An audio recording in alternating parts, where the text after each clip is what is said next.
This news is funded by viewers like you. Please support our work at democracynow.org/give. To talk more about the dire situation in Gaza, we're joined by Muhammad Shehada, a writer and analyst from Gaza, chief communications at Euro-Mediterranean Human Rights Monitor, and a columnist at the Forward newspaper, a Jewish weekly in New York. He's joining us from Copenhagen, where there have been a number of protests. In fact, Mohammed, can you start with those protests? We are covering the protests here in the country and around the world. What's happening in Copenhagen? That was actually pretty remarkable. I've never seen a protest of that size in Denmark for at least the last 2 years. There was the climate march last year in November around the elections time. So every political party was very keen to show up there, including the prime minister. But the demonstration yesterday for Gaza was almost twice the size of Denmark's climate march, and the climate is a very huge topic here. And it's been a tremendous ongoing daily movement where people move with demonstrations every night to different locations of Denmark's capital to make a statement about the necessity of a ceasefire and to stop the bloodshed in Gaza. So it's been extraordinary. And do people there face the same issue that they face in the United States, being accused by some that if they criticize Israel, they're automatically anti-Semitic? Yeah, absolutely. There's plenty of that. Even the Danish prime minister, she laid a wreath of flowers at the Israeli embassy, and then she was asked, would you do the same to Palestinian victims? And she said there is no comparison whatsoever. Israel is defending itself. Hamas is a terrorist organization.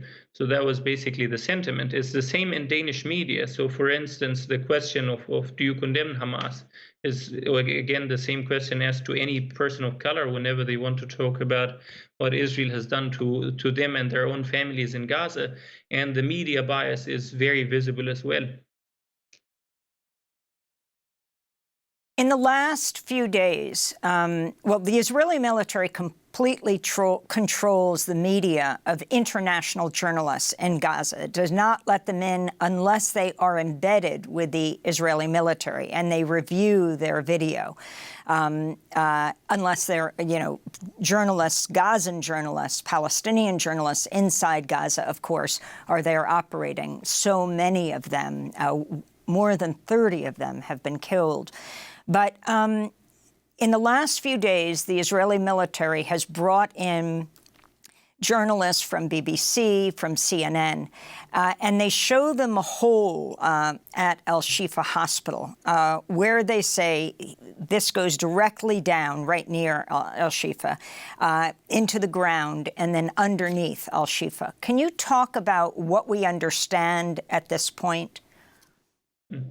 Yeah, absolutely. As you said, Amy, it's very horrendous to see journalists agreeing to these humiliating conditions that basically mean anything they convey is literal propaganda, because there's 3 conditions. You're not allowed to speak to any Palestinian or Gazan to challenge what the IDF is spoon-feeding you. You're not allowed to go beyond the tour that the IDF has staged, so you stick to what the IDF wants to show you and where they take you. And you have to review the material with them before you publish. So the result of that is not journalism, it's propaganda.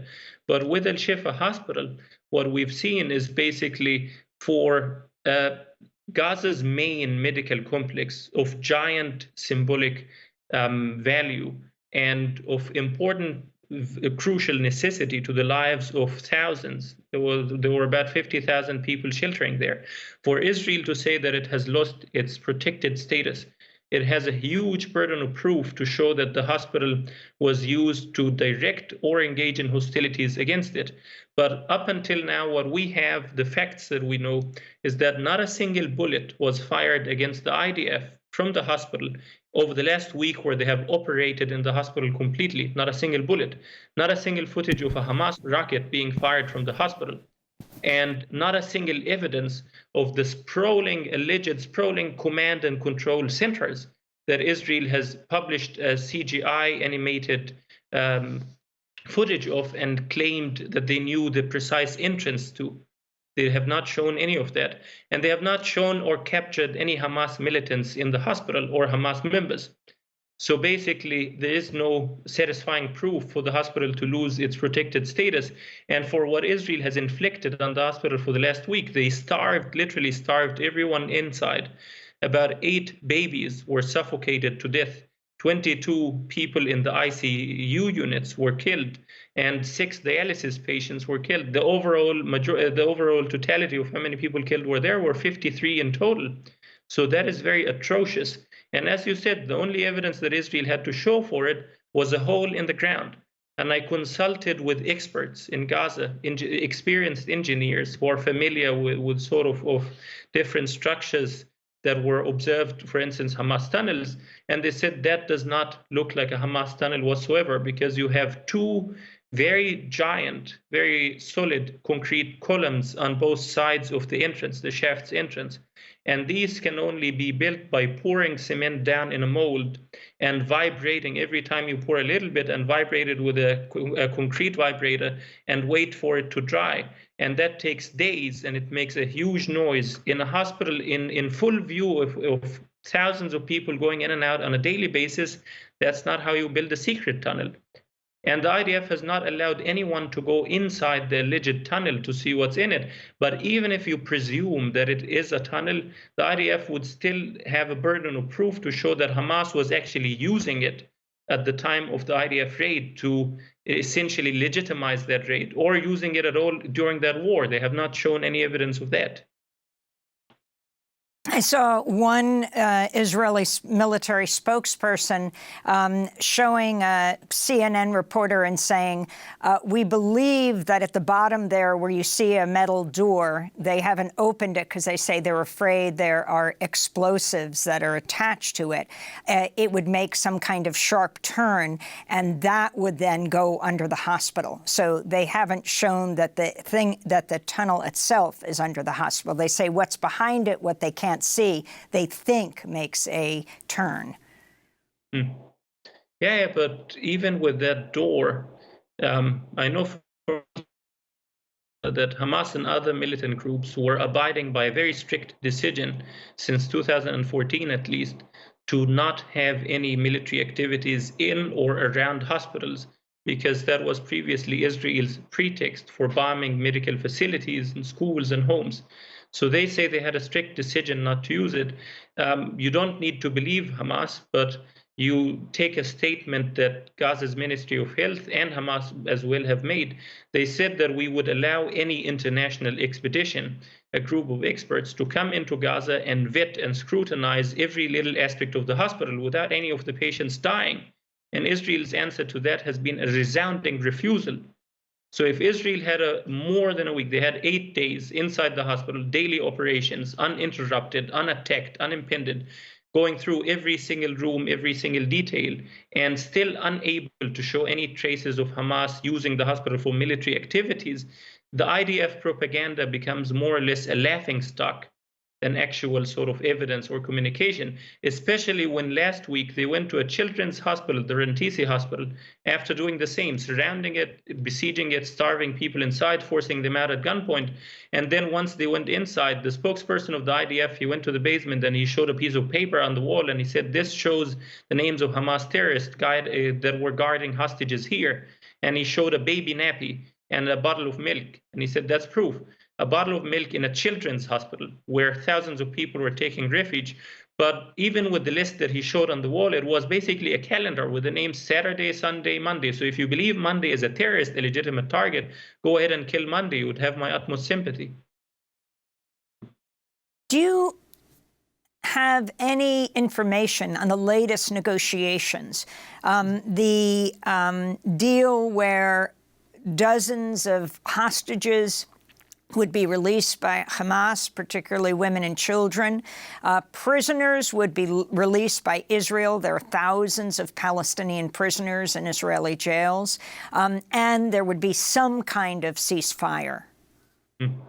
There's plenty of proposals that have been put on the table, and I've been following them up very meticulously. So the priority right now is to get Israeli children, women, and elderly, and civilian hostages all together, especially foreigners, released and returned to Israel.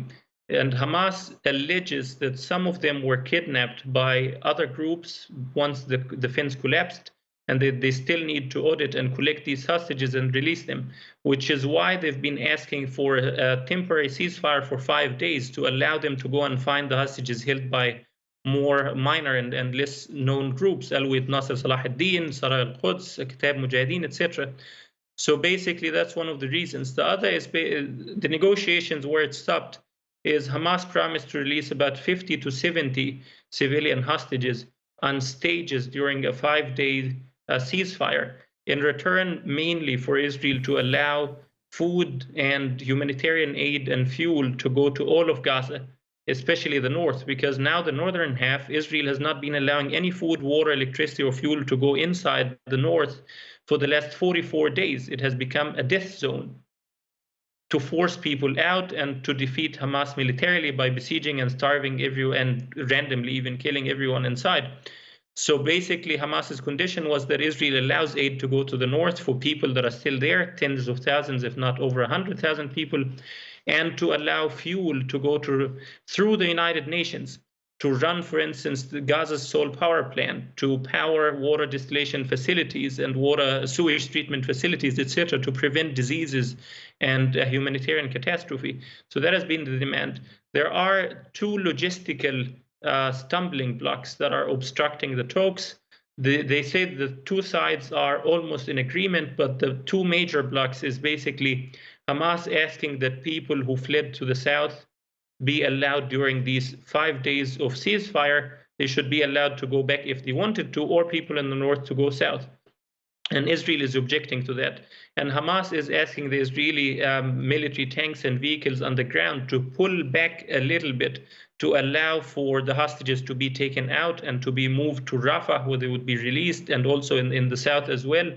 And they're asking the Israelis to suspend their drone surveillance on top of Gaza, because they are afraid that Israel would use that moment of the hostage release to find out the hideouts of Hamas and their military infrastructure. So it's more of a logistical militant demand than sort of a substantial block. But Israel is still refusing, as I said, the entry of humanitarian aid and fuel to the northern half, and they are refusing the return of people that were displaced south, their return back to the north. Democracy Now! Is funded by viewers like you. Please give today at democracynow.org/give.